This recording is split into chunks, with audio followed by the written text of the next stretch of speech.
Hello मेरे YouTube family, कैसे हैं आप लोग। आशा करते हैं हमारे सभी साथी बहुत अच्छे होंगे और आज की जो वीडियो है आप लोग के लिए बहुत ही महत्वपूर्ण होगा। ठीक है, तो सभी साथी हमारी वीडियो को फुल वॉच करेंगे, इसकी कोई भी हमारा साथी नहीं करेगा। जो देख रहे हैं हमारा आज जो वीडियो है आरपीएफ कांस्टेबल का जीके जी इसका PYQ है, जो आप लोग के लिए बहुत ही महत्वपूर्ण होने वाला है। आज का पार्ट हमारा 38 है। अभी तक आप लोग 1 से 37 पार्ट नहीं देखे हैं तो हमारे चैनल पर सारे पार्ट प्लेलिस्ट में उपलब्ध है, तो साथियों जाएंगे आप लोग देख लेना, प्लेलिस्ट में सारे पार्ट मिल जाएंगे आप लोग को। ठीक है, तो जो आज जो वीडियो आप लोग के लिए बहुत ही महत्वपूर्ण है साथी। ठीक है, हम लोग एक ही प्रश्नों को बहुत बारीकी से पढ़ेंगे साथी। ठीक है, और सब कुछ इस वीडियो में आप लोग को सब कुछ बताएंगे, कहाँ से प्रश्न पूछे जाते हैं, किस प्रकार से प्रश्न पूछे जाते हैं, किस टॉपिक से प्रश्न पूछे जाते हैं। इसलिए मात्र हम लोग 3 ही चीज़ें पर फोकस करना है आप लोग को, प्रैक्टिस सेट, PYQ और मॉक टेस्ट, वो भी टेक्स्ट बुक पे देना, मात्र 3 चीज़ पे। ठीक है, अगर आप लोग का सिलेबस कंप्लीट हो गया है तो ठीक है। तो साथियों चलते हैं प्रश्न को देखते हैं, प्रश्न किस प्रकार से प्रश्न पूछा साथी। ठीक है, बाकी जो हमारे चैनल पे अभी तक साथी हमारे नए हैं, चैनल को सब्सक्राइब जरूर कर लेना और बेल आइकन को प्रेस कर देना, जैसे सबसे पहले नोटिफिकेशन आपके पास पहुंचेगा। ठीक है, तो चलते हैं हम साथियों, टाइम वेस्ट ना करते हैं, प्रश्नों को स्टार्ट करते हैं। प्रश्न हमारा पहला पूछा है, यह प्रश्न हमारा खेल कूद से प्रश्न पूछा साथियों। प्रश्न पूछा है, देखा क्या पूछा है, 18वां एशियाई खेल 2018 में हुआ था। तो जो 18वां एशियाई खेल है वो 2018 में हुआ था, वो कहाँ हुआ था यही बताना आप लोग के लिए। बहुत ही सिंपल प्रश्न साथियों, इंडोनेशिया है, भारत है, कनाडा है, दक्षिण कोरिया है। तो इस प्रश्न का आंसर हमारा हो जाएगा Indonesia. Indonesia is the right answer हो जाएगा। तो कितने हमारे प्रिय साथियों का आंसर सही था वह कमेंट करेंगे। ठीक है, क्योंकि बहुत ही महत्वपूर्ण था, ये सभी प्रश्न आप लोग के एग्जाम में पहले से पूछ चुके हैं और आप लोग के लिए बहुत ही महत्वपूर्ण है। ठीक है, और आप लोग को पता भी RRB जो भी एग्जाम कराती है उसमें रिपीटेड प्रश्नों को अधिक से अधिकतर डालती है। ठीक है, चलते हैं हम अगले नेक्स्ट प्रश्नों को देखते हैं साथियों। ठीक है, नेक्स्ट प्रश्न हमारा कौन सा है अगला।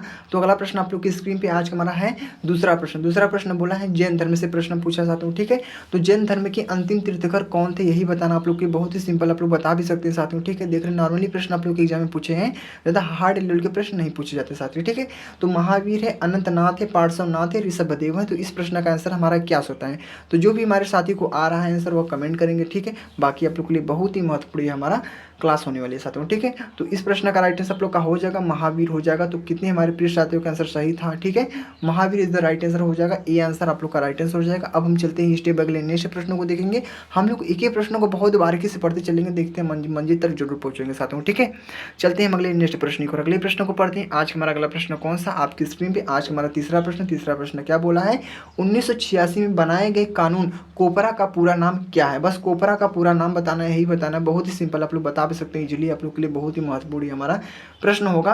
उपभोक्ता संरक्षण अधिनियम है, ग्राहक विशेषाधिकार अधिनियम है, पार्षद संरक्षण अधिनियम है, पार्षद विशेषाधिकार अधिनियम है। तो साथियों इस प्रश्न का आंसर हमारा क्या होगा। आप लोग को प्रश्न आ रहे हैं तभी आप लोग बताएंगे कमेंट बॉक्स में, बाकी आप लोग को तुक्का का प्रयोग कतई नहीं करना साथियों। ठीक है, कोई भी एग्जाम देते हैं जिसमें नेगेटिव मार्किंग होगा उसमें तुक्का मत मारिएगा आप लोग। और आप लोग को पता है RPF कांस्टेबल में -1/3 की नेगेटिव मार्किंग है, इसीलिए आप लोग को ध्यानपूर्वक से प्रश्नों को हल करना होगा। ठीक है, तो साथ ही इस प्रश्न का हमारा आंसर क्या होगा, इस तीसरे प्रश्न का राइट आंसर हो जाएगा, पहला answer is the right answer, उपभोक्ता संरक्षण अधिनियम आप लोग का राइट आंसर हो जाएगा। तो सभी साथी से निवेदन है अपने नोटबुक पर नोट जरूर करना, क्योंकि ये सभी प्रश्न आप लोग के लिए बहुत ही स्पेशलिटी प्रश्न साथियों। ठीक है, तो अब हम चलते हैं स्टेप अगले नेक्स्ट प्रश्नों को देखेंगे। अगला प्रश्न हमारा कौन सा पूछा आपकी स्क्रीन पर, आज का हमारा चौथा प्रश्न साथी लोग।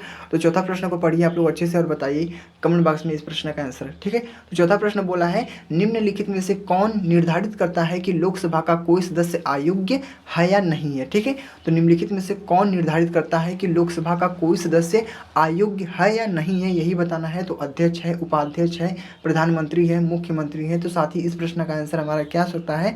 तो सभी साथी से निवेदन है इस प्रश्न का आंसर बताएंगे। तो इस प्रश्न का आंसर आप लोग का अध्यक्ष हो जाएगा। क्या होगा, अध्यक्ष इज द राइट आंसर हो जाएगा। तो सभी साथी से क्लियर हो चुके हैं, अध्यक्ष आप लोग का राइट आंसर हो जाएगा। चौथे प्रश्न का हमारा राइट आंसर आप लोग का ए वाला हो जाएगा। अब हम चलते हैं स्टेप बाय नेक्स्ट प्रश्नों को देखेंगे। अगला प्रश्न हमारा साथी कौन सा आपकी स्क्रीन पे आज का हमारा है पांचवा प्रश्न। साथी लोग पांचवें प्रश्न को पढ़िए और आप लोग बताइए। ठीक है, पांचवा प्रश्न बोला है, रेलवे पटरियों के लिए गढ़वाल और कुमाऊं की ओर लकड़ी की जगह अंग्रेजों ने किस तरह की लकड़ी इस्तेमाल किया, किस तरह की लकड़ी इस्तेमाल किया, यही बताना आप लोग के लिए। आप लोग बता सकते हैं जल्दी, आप लोग के लिए बहुत ही सिंपल प्रश्न हमारा है साथी। ठीक है, तो देख रहे हैं हमारे रेलवे का प्रश्न है। रेलवे का प्रश्न आप लोग के लिए बहुत ही इंपॉर्टेंट हो सकता है। रेलवे का प्रश्न रेलवे के एग्जाम में ना पूछे तो कैसा फील होगा। ठीक है, तो आप लोग के लिए बहुत ही महत्वपूर्ण है। तो चीड़ की लकड़ी है, सागौन की लकड़ी है, बिराज की लकड़ी है, साल वृक्ष की लकड़ी है। साथी लोग बताएंगे इस प्रश्न का आंसर हमारा क्या हो सकता है। तो साथी लोग इस प्रश्न का आंसर मैं यहाँ पे लिख देता हूँ, चीड़ की लकड़ी आप लोग का राइट आंसर हो जाएगा। चीड़ की लकड़ी होती है साथियों, वो आप लोग का राइट आंसर हो जाएगा। आंसर नंबर ए को मारेंगे tick, A answer is the right answer हो जाएगा। तो हम चलते हैं, हम अगले नेक्स्ट प्रश्न को देखेंगे। अगला प्रश्न हमारा कौन सा आपकी स्क्रीन पे आज का हमारा कौन सा प्रश्न साथी लोग, अगला प्रश्न हमारा है आज का है छठा प्रश्न। छठा प्रश्न पूछा हमारा संविधान से प्रश्न पूछा है। बाकी हम लोग हर एक वीडियो में बताए थे आप लोग को polity, geography, economics, history, strategy के करंट अफेयर्स, उत्सव, महोत्सव, राष्ट्रपति, उपराष्ट्रपति, लोकसभा चुनाव, ओलंपिक, खेलकूद और साइंस, यहाँ से प्रश्न आप लोग के एग्जाम में पूछे जाते हैं साथियों। ठीक है, बस इतने टॉपिकों को आप लोग को अच्छे से रट लेना है, बाकी और को कुछ भी नहीं करना साथियों। ठीक है, बस इन्हीं टॉपिकों को अच्छे से पढ़ लीजिए, आप लोग का सिलेक्शन ना आपके कदमों के गिरेगी साथियों, मेरी गारंटी है, क्योंकि यहीं से प्रश्न पूछे जाते हैं साथियों। ज़्यादा हार्ड लेवल के प्रश्न आप लोग के कांस्टेबल लेवल में नहीं बनते हैं, नॉर्मली प्रश्न बनते हैं। हाँ, इसी बेस पे बात करें आप लोग का जो एसआई लेवल का एग्जाम होता है, दरोगा पोस्ट का एग्जाम, तो उसमें थोड़े हार्ड लेवल के प्रश्न पूछे जाते हैं साथियों। ठीक है, क्योंकि उसका जो फिजिकल होता है बहुत ही नॉर्मली होता है, उसको इजीली अपन निकाल सकते हैं, लेकिन जो कांस्टेबल का फिजिकल होता है थोड़ा हार्ड होता है,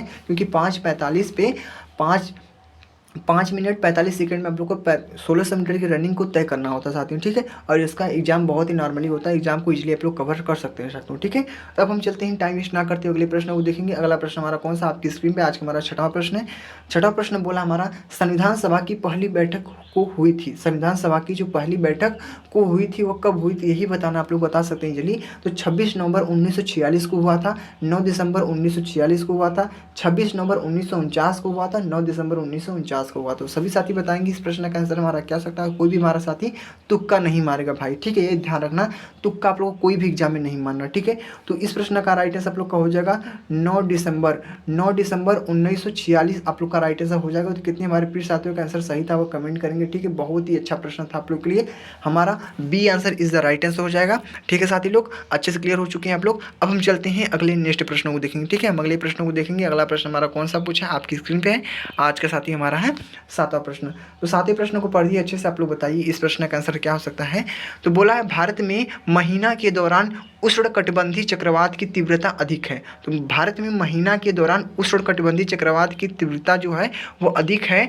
तो क्या है, सितंबर और अक्टूबर में होता है, अक्टूबर और नवंबर में होता है, जुलाई और अगस्त में होता है, जून और जुलाई में होता है। तो साथी लोग बताइए इस प्रश्न का हमारा क्या आंसर हो सकता है। ठीक है, तो साथी लोग इस प्रश्न का आंसर बता दीजिए। इस प्रश्न का आंसर हो जाएगा अक्टूबर से नवंबर। तो कितने हमारे साथियों का राइट आंसर हो जाएगा, कितने हमारे साथियों का आंसर राइट आंसर हो जाएगा और कमेंट करेंगे नवंबर। ठीक है, तो अक्टूबर से November is the right answer हो जाएगा। आप लोग का आंसर नंबर बी को मारेंगे tick, B answer is the right answer हो जाएगा। अब हम चलते हैं स्टेप बाय अगले नेक्स्ट प्रश्न को देखेंगे। तो अगला प्रश्न हमारा कौन सा आपकी स्क्रीन पे आज हमारा 8वां प्रश्न साथी लोग। ठीक है, तो 8वें प्रश्न को पढ़िए आप लोग अच्छे से, आप लोग को आ रहा होगा तो आप लोग कमेंट में जरूर बताना साथियों। ठीक है, क्योंकि हमारा हौसला बुलंद रहेगा तो आपका भी हौसला ऐसे ही टाइट करते रहेंगे साथियों। ठीक है, बाकी ऐसे भी अच्छे अच्छे वीडियो हम लाऊंगा साथियों। ठीक है, बस आप लोग का सपोर्ट प्यार बने रहे ऐसे ही, बाकी और कुछ भी नहीं चाहिए मुझे। ठीक है, तो 8वें प्रश्न को पढ़िए। क्या आप लोग के लिए प्रश्न है, आमार सुनार बांग्ला किसने लिखा था साथियों। यह प्रश्न बहुत ही जल्दी आप लोग बता भी सकते हैं, बहुत ही सिंपल प्रश्न साथियों। यह प्रश्न बहुत बार आप पढ़े होंगे, क्योंकि ये साथियों बहुत ही फेमस क्वेश्चन आप लोग का हो चुका है साथियों। ठीक है, बहुत एग्जाम में रिपीट हुआ है। तो आमार सुनार बांग्ला किसने लिखा था, बिपिन चंद्रपाल ने लिखा था, रविंद्रनाथ टैगोर ने लिखा था, अरविंद घोष ने लिखा था, मुकुंद दास ने लिखा था। साथी इस प्रश्न का आंसर बताइए आप लोग, इस प्रश्न का तुक्का मत मारना भाई। तो इस प्रश्न का राइट आंसर आप लोग के लिए बहुत ही अच्छा प्रश्न साथियों, रविंद्रनाथ टैगोर। रविंद्रनाथ टैगोर का नाम सुने ही होंगे, बहुत ही महान व्यक्ति थे हमारे टैगोर जी। ठीक है, तो इस प्रश्न का हमारा राइट आंसर भी हो जाएगा Rabindranath Tagore, answer number B is the right answer हो जाएगा। तो हमारे सभी साथी अच्छे से क्लियर हो चुके होंगे। ठीक है, हमने 8 प्रश्नों को अच्छे से क्लियर किया। क्या आप लोग को 1 से 8 प्रश्न तक पहुंच के आप लोगों को कोई भी प्रश्न में डाउट हुआ, आप लोगों को कोई भी प्रश्न में डाउट हुआ तो आप लोग इजीली मुझसे पर्सनली पूछ सकते हैं साथियों। ठीक है, और कोई भी डाउट होना नहीं चाहिए साथियों। ठीक है, क्योंकि साथियों इस वीडियो में ना हम पूरे प्रश्नों को, जितने प्रश्न बता रहा हूँ साथियों ना, सभी प्रश्नों को रटवा दूंगा, मेरी गारंटी आप लोग से साथियों। ठीक है, तो अब हम चलते हैं इस टेबल अगले नेक्स्ट प्रश्न को देखेंगे। अगला प्रश्न हमारा कौन सा है आज हमारा 9वां प्रश्न। 9वां प्रश्न बोला है निम्नलिखित में से कौन सा रेगिस्तान उत्तरी अमेरिका में है। तो उत्तरी अमेरिका में है साथी, यही बताना आप लोग के लिए बहुत ही सिंपल है, बता भी सकते हैं आप लोग के लिए। क्या हमारा निम्नलिखित में से कौन सा रेगिस्तान उत्तरी अमेरिका में है। तो ग्रेट विक्टोरिया रेगिस्तान है, मोजावे रेगिस्तान है, अटाकमा अटाकमा रेगिस्तान है, पेंटागोनिया रेगिस्तान है। तो साथ ही इस प्रश्न का आंसर हमारा क्या हो सकता है आप लोग बताइए आप लोग, ठीक है। तो इस प्रश्न का जो हमारा राइट आंसर हो जाएगा साथियों आप लोग के लिए बहुत ही सिंपल है, क्या होगा, मोजावे रेगिस्तान।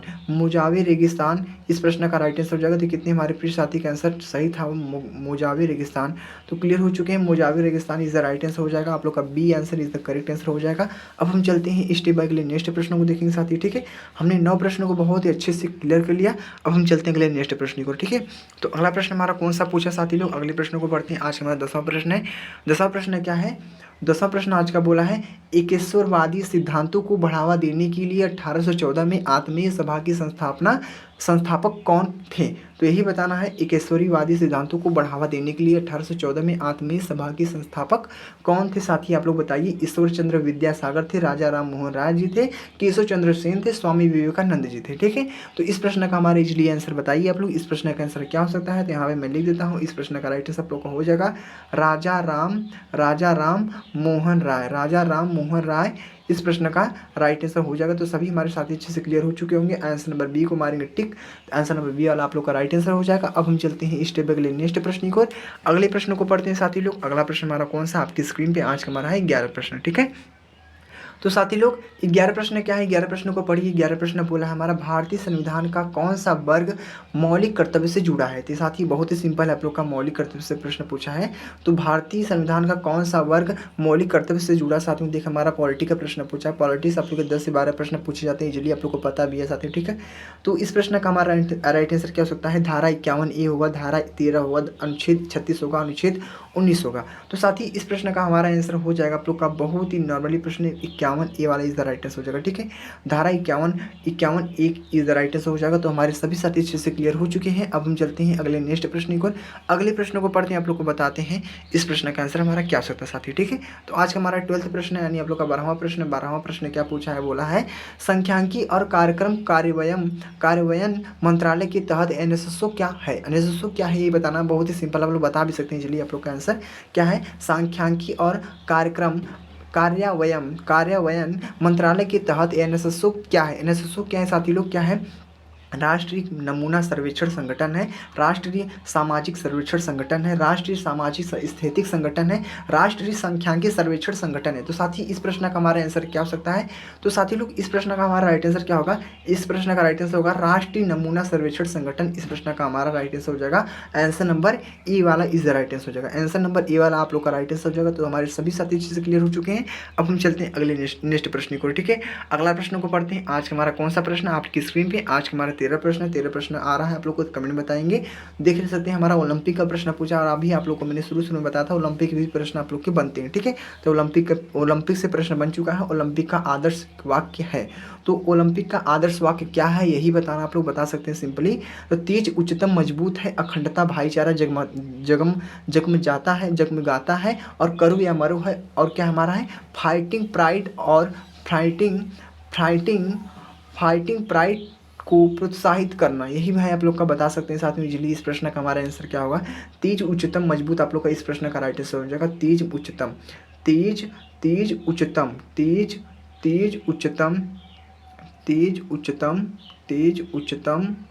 उच्चतम मजबूत इस प्रश्न का साथ ही हमारा राइट आंसर हो जाएगा। तो कितने हमारे प्रिय साथियों का आंसर सही था वह कमेंट करेंगे।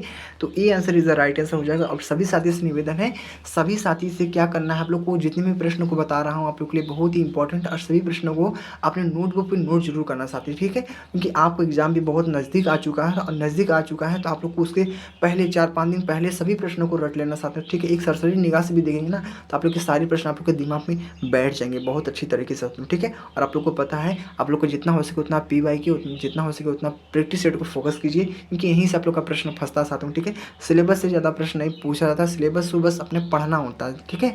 बाकी प्रश्न जो पूछे जाते हैं प्रैक्टिस सेट और PYQ से, अब मॉक टेस्ट को देना ही आप लोग का अति आवश्यक आप लोग के लिए साथ में, ठीक है।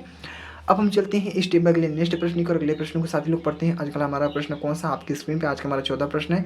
तो सभी साथी 14 प्रश्नों को पढ़िए, आप लोग बताइए 14 प्रश्न हमारा क्या सकता है।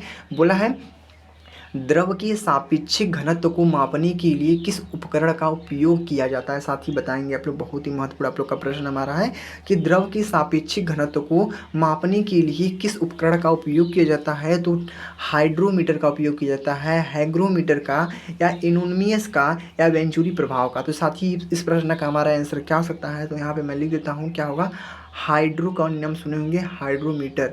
तो साथ ही हाइड्रोमीटर इस तरह आप लोग का राइट आंसर हो जाएगा। ठीक है, तो हमारे सभी साथी चीज़ क्लियर हो चुके हैं, पहला answer is the right answer हो जाएगा। ठीक है, हमने 14 प्रश्नों को भी बहुत अच्छे से आप लोग को कवर करा दिया। अब हम चलते हैं अगले नेक्स्ट प्रश्न की ओर बढ़ते हैं। अगला प्रश्न हमारा कौन सा आपकी स्क्रीन पे आज का हमारा है 15 प्रश्न। क्या है 15 प्रश्न? 15 प्रश्न बोला हमारा टीटा टीटी काका झील से जुड़ी है, टीटी काका झील से जुड़ी है, तो ये झील हमारी है टीटी काका लिए क्या है, टीटी काका झील से जुड़ी है। तो कौन सी झील जुड़ी है? बोलीविया और पेरू है, चिली और ब्राज़ील है, चिली और पेरू है, बोलीविया और चिली है। तो साथी लोग इस प्रश्न का राइट आंसर आप लोग का हो जाएगा, बहुत ही सिंपल है, नाम तो सुने होंगे आप लोग का बोलीविया की, बोलीविया और पेरू झील, बोलीविया और पेरू झील। तो साथ ही इस प्रश्न का हमारा आंसर भी यही हो जाएगा, बोलीविया और पेरू झील। आंसर नंबर ए वाला इज द राइट आंसर हो जाएगा। तो हमारे सभी साथी अच्छे से क्लियर हो चुके हैं। अब हम चलते हैं अगले नेक्स्ट प्रश्न की ओर बढ़ते हैं। अगला प्रश्न हमारा कौन सा आपकी स्क्रीन पे आज का हमारा है 16 प्रश्न। 16 प्रश्नों को पढ़िए आप लोग अच्छे से और बताइए कमेंट बॉक्स में इस प्रश्न का हमारा आंसर क्या हो सकता है। साथी प्रश्न बहुत आप लोग के लिए इंपॉर्टेंट है। बोला है अंतर्राष्ट्रीय प्रणाली एसआई के अनुसार आयाम की इकाई है। तो ये साथी हमारा देख सकते हैं, हमारा प्रश्न जो पूछा है फिजिक्स से प्रश्न पूछा आप लोग को मैंने पहले ही बताया था। साथ ही प्रश्न आप लोग के साइंस से, पूरे साइंस से साथ ही प्रश्न पूछे जाते हैं। फिजिक्स से 2 प्रश्न, केमिस्ट्री से 2 प्रश्न, आप लोग के बायोलॉजी से 2 प्रश्न, और एक प्रश्न रेयर केस में आप लोग का पूछ दिया जाता है फिजिक्स से साथ में। ठीक है, मात्र आप लोग को 3 ही प्रश्न आप लोग के फिजिक्स से पूछे जाते हैं, बाकी आप लोग 2 प्रश्न आप लोग के बायोलॉजी और केमिस्ट्री से पूछे जाते हैं साथ में। ठीक है, तो अंतर्राष्ट्रीय प्रणाली एसआई के अनुसार आयाम की इकाई है, तो वाट है, मीटर है, हर्ट्ज है, फैराडे है। तो साथ ही इस प्रश्न का राइट आंसर आप लोग का हो जाएगा मीटर हो जाएगा। क्या होगा? Meter is the right answer आप लोग का हो जाएगा। तो सभी साथी हमारे अच्छे से क्लियर हो जाएंगे, कितने भी हमारे साथी का आंसर मीटर सही था वो कमेंट करेंगे। ठीक है, बाकी अब हम चलते हैं अगले नेक्स्ट प्रश्न को पढ़ते हैं। अगला प्रश्न हमारा कौन सा आपकी स्क्रीन पे आज का हमारा अगला प्रश्न कौन सा है 17 प्रश्न। 17 प्रश्नों पढ़िए आप लोग अच्छे से, आ रहा होगा तो आप लोग कमेंट जरूर कीजिएगा। ठीक है, तो क्या बोला है, निम्नलिखित में से कौन सा एथलेटिक्स से संबंधित खेलों में जेवलियन थ्रो से संबंधित है। साथ ही देख सकते हैं हमारा खेल कूद से प्रश्न पूछा है, स्पोर्ट का प्रश्न आप लोग को मैंने पहले ही बताया था, स्पोर्ट से प्रश्न आप लोग के पूछे जाते हैं। 4 से 5 प्रश्न ओलंपिक स्पोर्ट से प्रश्न पूछ दिए जाते हैं साथियों। ठीक है, और इसमें करंट अफेयर्स भी ऐड होता है साथ, ये ध्यान रखना। ठीक है, तो निम्नलिखित में से कौन सा एथलेटिक्स से संबंधित खेलों में जेवलियन थ्रो से संबंधित है। तो बजरंग पुनिया है, नीरज चोपड़ा है, पंकज अडवाणी है, रविंद्र चंद्र अश्विन है। ठीक है, तो इस प्रश्न का राइट आंसर आप लोग का हो जाएगा साथी, क्या होगा? नीरज चोपड़ा। क्या होगा? नीरज चोपड़ा आप लोग का राइट आंसर हो जाएगा। Neeraj Chopra is the right answer हो जाएगा। क्या प्रश्न पूछा था, कौन सा एथलेटिक्स से संबंधित खेलों में जेवलियन थ्रो से संबंधित है, साथियों आप लोग का हो जाएगा नीरज चोपड़ा। ठीक है, तो सभी हमारे साथी अच्छे से क्लियर हो चुके हैं। अब हम चलते हैं स्टेप बाय स्टेप नेक्स्ट प्रश्न को, और अगले प्रश्न को पढ़ते हैं, आप लोग को बताते हैं आंसर क्या हो सकता है हमारा आज का 18 प्रश्न साथी। ठीक है, तो साथी लोग 18 प्रश्न क्या है, 18 प्रश्नों को पढ़िए आप लोग अच्छे से। बोला है एक संवैधानिक बैठक की मांग को एक सिद्धांत के रूप में स्वीकार किया जाता है, इसे क्या कहा जाता है, ये बताना आप लोग का। ठीक है, तो एक संवैधानिक बैठक की मांग को एक सिद्धांत के रूप में स्वीकार किया जाता है, इसे क्या कहा जाता है, ये बताना। बहुत ही सिंपल, आप लोग इजीली बता भी सकते हैं। तो मार्च प्रस्ताव है, अगस्त प्रस्ताव है, सितंबर प्रस्ताव है, दिसंबर प्रस्ताव है। तो साथ ही इस प्रश्न का आंसर हमारा क्या सकता है, तो इस प्रश्न का आंसर आप लोग का 18वें प्रश्न का राइट आंसर हो जाएगा अगस्त प्रस्ताव। क्या होगा? अगस्त प्रस्ताव इस प्रश्न का राइट आंसर हो जाएगा। तो सभी हमारे साथ अच्छे से क्लियर हो चुके हैं, अगस्त प्रस्ताव इज द राइट आंसर, यानी आप लोग का B answer is the correct answer हो जाएगा। तो हमारे सभी साथी अच्छे से क्लियर हो चुके हैं। अब हम चलते हैं स्टेप अगले नेक्स्ट प्रश्न को, और अगले प्रश्न को पढ़ते हैं और आप लोग को बताते हैं आज का 19 प्रश्न हमारा क्या हो सकता है। तो 19 प्रश्नों को पढ़िए आप लोग अच्छे से और कमेंट कीजिए आप लोग इस प्रश्न को। ये हमारा प्रश्न पूछा है स्ट्रेटेजी का, जिसमें नृत्य से प्रश्न पूछ जाए समझ जाइए, वो हमारे स्ट्रेटेजी का प्रश्न चाहते हो। स्ट्रेटेजी का प्रश्न क्या है, सिक्किम का लोकप्रिय मुखौटा नृत्य कौन सा साथियों, जो सिक्किम का है और लोकप्रिय मुखौटा नृत्य कौन सा, ही बताना आप लोग का। कुमामी है, सिंगी छम है, झूमर है, थांगटा है। तो साथ ही बता सकते हैं इस प्रश्न का आंसर क्या हो सकता है। बहुत ही नॉर्मली प्रश्न साथियों। ठीक है, हमारा स्ट्रेटेजी का प्रश्न है, तो स्ट्रेटेजी का प्रश्न आप लोग एक बार अच्छे से याद कर लेंगे ना, तो वहाँ से फंसेंगे प्रश्न। ठीक है, 10 से 12 प्रश्न आप लोग के स्ट्रेटेजी से प्रश्न पूछे जाते हैं साथियों। ठीक है, आप लोग पहले स्ट्रेटेजी को अपना अच्छे से कवर कीजिए, तब आप लोग प्रश्नों को हल कीजिए, देखिए आप लोग कैसे नहीं समझ में आता साथियों। ठीक है, तो इस प्रश्न का राइट आंसर आप लोग क्या होगा, सिंगी के नाम सुनेंगे, सिंगी छम आप लोग का राइट आंसर हो जाएगा। सिंगी छम इज द राइट आंसर हो जाएगा, यानी आप लोग का answer number B is the right answer हो जाएगा। तो हमारे सभी साथी अच्छे से क्लियर हो चुके हैं। ठीक है, हमने 19 प्रश्नों को बहुत अच्छे से क्लियर क्लियर किया। अब हम चलते हैं अगले नेक्स्ट प्रश्न को देखेंगे। अगला प्रश्न आज का हमारा अंतिम प्रश्न है, आज का हमारा 20वां प्रश्न। तो 20वें प्रश्न को पढ़िए आप लोग अच्छे से, और आप लोग को आ रहा होगा तो आप लोग कमेंट जरूर करना साथी, ठीक है। बाकी आज का जो हमारा 20वां प्रश्न है क्या है, 20वां प्रश्न को पढ़ लेते हैं। बोला है कौन सी बीमारी त्वचा के रंग द्रव्य के विकास का कारण बनती है। तो कौन सी बीमारी है ऐसा जो त्वचा के रंग द्रव्य के कारण विकास का कारण बनती है। तो फेनल कैटेनुंगिया, ठीक है, क्या है, कैटेनिंगुआ, ठीक, कैटेनिंगुआ, ठीक है। और क्या दूसरा ऑप्शन है एल्बिनियज अथवा वर्कर हिंता, और तीसरा आंसर है हायरलिप, और चौथा आंसर आप लोग का सिकल सेल और मिया विटिलिगो, ठीक है। तो प्रश्न आप लोग का बहुत ही इंटरेस्टिंग प्रश्न चाहता हूँ, ठीक है, थोड़ा बचा कर प्रश्न पूछा, बाकी आंसर आप लोग दे सकते हैं। तो इस प्रश्न का हमारा आंसर हो जाएगा, क्या होगा, तो साथ ही इस प्रश्न हमारा 20वें प्रश्न का आंसर क्या होगा आप लोग का हो जाएगा एल्बिनियज अथवा वर्णकहीनता, ठीक है। तो एल्बिनिजियन अथवा वर्णकहीनता आप लोग का हमारा राइट आंसर हो जाएगा। 20 प्रश्न हमारा अच्छे से क्लियर हो चुका है साथी, ठीक है, जिसको टिक कर लेना आप लोग, ठीक है। 20वें प्रश्न का आंसर नंबर बी वाला। तो बाकी देख सकते हैं हम लोग पूरे 20 प्रश्नों को बहुत ही बारीकी से आप लोग को समझा दिया, कोई भी डाउट नहीं होना चाहिए किसी भी प्रश्न में आप लोग को, ठीक है। तो सभी साथी अच्छे से क्लियर हो चुके हैं साथियों, ठीक है। हमने 20 प्रश्नों को कवर किया साथी, ठीक है। और आज का 38 पार्ट था, अभी तक आप लोग 37 पार्टों को नहीं देखें, 37 पार्ट आप लोग को प्लेलिस्ट में मिल जाएंगे, आप लोग जाएगा देख लेना साथी, ठीक है। बाकी आप लोग के लिए बहुत ही महत्वपूर्ण क्लास था साथी, ठीक है। तो बस इस वीडियो में इतना ही, बाकी और कुछ नहीं साथी, ठीक है। अगले नेक्स्ट वीडियो में जल्दी मिलेंगे आप लोग के साथ। बाकी जो हमारे चैनल पर नए भी साथी, चैनल सब्सक्राइब जरूर कर लें, बेल आइकन को प्रेस कर देना, जिससे नोटिफिकेशन आपके पास पहुंचेगा साथी, ठीक है। तो बस यहीं पे वीडियो को एंड करते हैं। जय हिंद, जय भारत, वंदे मातरम।